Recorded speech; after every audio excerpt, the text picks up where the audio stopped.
Hello everyone, and welcome to my General Hospital YouTube channel. I hope everyone is having a wonderful day. Before we begin, please hit the subscribers button and give this video a thumbs up. Elizabeth and Finn tapped maple trees near a cabin in the Vermont woods to make fresh syrup. Elizabeth received a kiss from Finn before they entered the cabin. Elizabeth proposed that she begin supper. Elizabeth accepted Finn's second kiss, and they decided to postpone dinner. Jocelyn and Adam studied together in Trina's dorm room in order to get ready for a midterm. Jocelyn seemed to be in a romantic mood as Adam complimented her study methods. As they got to know one another better, Jocelyn expressed her admiration for Adam and recommended that they grab a bite. At that moment, Dex knocked and came to. Adam, a little sad in his expression, observed as Jocelyn and Dex shared an embrace. Jocelyn maintained that she needed a break, even though Adam advised that they should keep studying. Dex stated he was going to store Sunny's speedboat for the winter and extended an invitation to Jocelyn to come along. Jocelyn replied she had plans when Adam asked if they could study together later in the evening. Jocelyn and Adam decided to study together at a later time. Adam waited outside the door in the hallway after Jocelyn and Dex had left. Adam fixed his gaze on Jocelyn and Dex as they joyfully strolled away. When Cyrus arrived at the Jerome Gallery, Trina became agitated. Cyrus stated he hadn't made an effort to find Trina, who had instructed him to go. Cyrus made an effort to make amends to Trina for robbing her and Portia 2 years prior.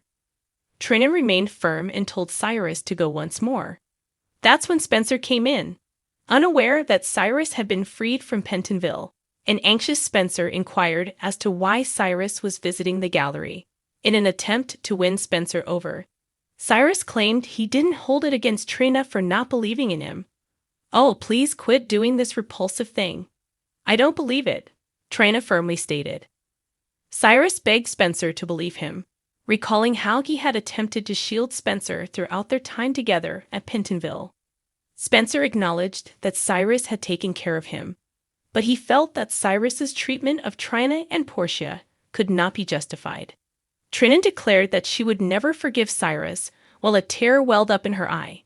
In the event that Cyrus approached her once more, Trina threatened to call the police. Spencer announced that Cyrus should head out. Cyrus admitted to Trina that he owed her money as he was leaving. As Spencer dragged Cyrus outside, Trina yelled at him to get the hell out. Then Spencer hurried to Trina, who had begun to cry. To console Trina, Spencer embraced her. Spencer gave Trina a bottle of water, and she swore that she would never again let Cyrus turn her into a victim. Trina's demeanor in front of Cyrus was commended by Spencer. Spencer agreed when Trina urged him to swear she wouldn't tell anyone that she'd lost her cool with Cyrus. "You can obviously take care of yourself, though. However, just know that I'm available if you ever need assistance, okay?" stated Spencer. "I know you are." Trina embraced Spencer with a gentle nod. They embraced. Asim listened in on Laura and Alex's entire chat while they were in Alex's office at the Invader. Laura informed Alexis that Nicholas was still alive during their talk, but she also mentioned that he was not looking to be found. Laura questioned whether Nicholas would face serious charges for kidnapping Esme if he went back to Port Charles. Alexis stated that Robert would have to make the final decision.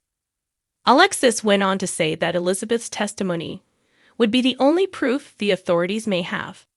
According to Alexis, Nicholas wouldn't likely face legal action unless Asim was able to retrieve her memory. The topic of Cyrus's release from jail came up. Laura stated that she wouldn't trust Cyrus for a very long time.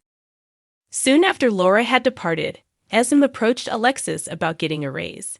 Asim expressed her desire to vacate Laura and Kevin's apartment due to its excessive crowding. Asim admitted something when Alexis questioned if she was giving her full explanation.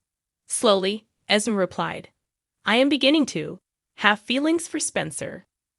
Mason became enraged with TJ in his hospital room for not letting him get more painkillers. Mason started insulting TJ after he realized that he was taking his pain medication as prescribed. Mason began to babble, and TJ realized where he'd met Mason. "Relax. No, nay, you are recognized to me. When I was kidnapped, one of the men holding me captive was you, TJ claimed. Mason first acknowledged that TJ was correct before asserting that the painkillers he was taking had caused his admission. It is evident what you did, and you sick son of a bitch, are going to pay for it. TJ swore and stormed from the room. A clearly distraught TJ stormed into Jordan's office at the Port Charles police station, telling Jordan that Mason had been among the men that had kidnapped TJ in 2020 on Cyrus' orders. TJ claimed that Mason had stated something specific that had brought back memories of his kidnapping. When Jordan informed TJ that Mason could not be charged for his involvement in TJ's kidnapping, TJ was taken aback. Jordan stated that because TJ had been blindfolded and confused during the kidnapping, she did not believe there was a compelling enough case to present to Robert's office. Jordan went on to say that TJ's accusation lacked supporting evidence.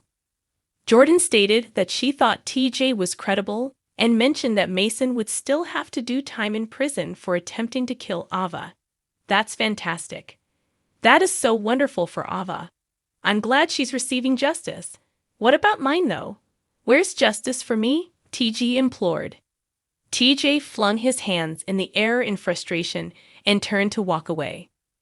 When Mason and Austin were back in Mason's hospital room, Mason threatened to report Austin to the authorities for his assistance in kidnapping Ava.